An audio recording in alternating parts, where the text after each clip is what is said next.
O relógio da vida de Nicolás Maduro começou a correr e cada segundo pode ser o último. O homem que comanda a Venezuela como um feudo pessoal agora está na mesma lista onde já estiveram Osama Bin Laden e Pablo Escobar, e dessa vez é oficial. O governo dos Estados Unidos dobrou a recompensa por sua captura para 50 milhões de dólares, o maior valor já oferecido por um líder vivo nos últimos anos. E o presidente Donald Trump foi além, assinou uma ordem que autoriza o Pentágono a usar força militar em qualquer lugar do mundo contra cartéis de drogas considerados organizações terroristas.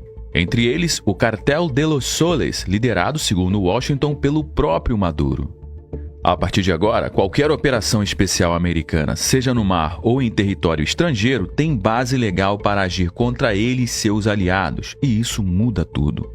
Porque no radar de Trump não estão apenas os cartéis venezuelanos e mexicanos. Fontes de inteligência americana apontam para duas facções brasileiras que já dominam o tráfico no continente, o PCC e o Comando Vermelho. Se esses grupos forem declarados terroristas, a nova doutrina de Trump abre porta para operações militares no Brasil também. E aí, num cenário de aproximação aberta entre Lula e Nicolás Maduro, surge uma pergunta que ninguém quer fazer em voz alta. Será que essa licença para matar é só sobre a Venezuela ou é também um recado indireto para Brasília? Hoje você vai entender como a América Latina entrou numa rota de colisão com os Estados Unidos e por que esse movimento pode redesenhar o mapa político e militar da região. Nicolás Maduro não é apenas o sucessor de Hugo Chávez. Ele é, para os Estados Unidos, o símbolo vivo de um Estado transformado em organização criminosa. A acusação é séria e é direta. O Cartel de los Soles, formado pelos altos oficiais venezuelanos, teriam tomado o controle do país e usado a estrutura do Estado para traficar toneladas de cocaína para o México e de lá para os Estados Unidos. Essa narrativa não nasceu agora. Em 2020, ainda no governo Trump, o Departamento de Justiça dos Estados Unidos já havia acusado Maduro formalmente de narcoterrorismo. Mas a mudança que vemos hoje é muito mais profunda. Agora, existe a autorização militar formal para agir e, na doutrina americana, isso não é retórica, é sinal verde para operações letais. Segundo The New York Times, Trump assinou em segredo uma diretiva permitindo que o Pentágono execute operações militares contra qualquer grupo designado como organização terrorista. E aqui entra o ponto central dessa história toda. O Cartel de los Soles já está nessa lista. Portanto, qualquer agente ou líder desse cartel, incluindo Maduro, pode ser alvo em qualquer parte do mundo. Essa estratégia não é inédita, foi assim que os Estados Unidos eliminaram figuras como Osama Bin Laden no Paquistão e Qassem Soleimani no Iraque. A diferença é que agora o palco é a América Latina.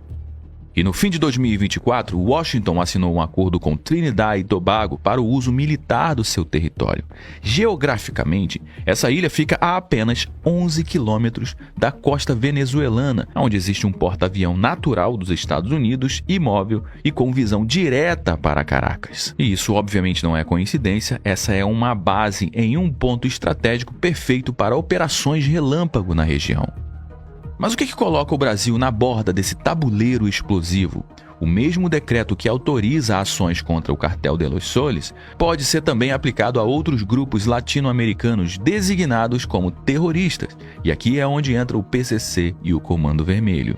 Relatórios recentes já identificaram o Brasil como rota estratégica de escoamento de drogas para a Europa e para os Estados Unidos. E se a Casa Branca decidir incluir essas facções nessa lista, a autorização militar se estenderia automaticamente ao território brasileiro. E o time é revelador, porque o governo Lula mantém aliança pública e constante com o Maduro, defendendo seu regime em fóruns internacionais e ignorando as acusações americanas. Num cenário de escalada, isso pode ser interpretado como blindagem política a um alvo dos Estados Unidos e, portanto, como um recado direto para Brasília.